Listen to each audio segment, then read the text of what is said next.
Love thy neighbor is a biblical phrase, and it literally holds true for a 10-year-old in the UK.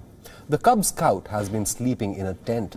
He has spent 200 nights doing so in the garden of his house in England, only to honor the dying wish of his elderly neighbor. Here's a report.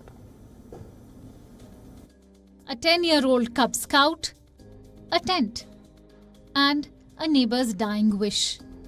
This is the story of Max Woosey. The boy has raised £40,000 by sleeping in a tent in his garden. The inspiration and a tent passed on by his cancer-stricken neighbor.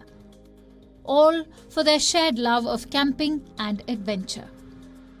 Amazing man. He was super fit. He loved the outdoors.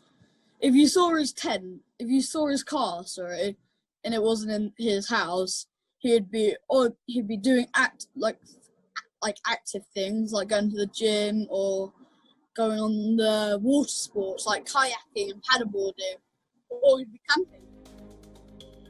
Max set out in March to raise £100 for a local hospice. The home looked after his neighbours Rick and Sue, both of whom died due to cancer. Woosey feared the hospice would suffer losses due to the lockdown. Not realising he would raise a huge amount in the loving memory of his neighbours, Woosey now plans to extend his camping. I'm planning to do a year in the tent and then see where it goes from there, really.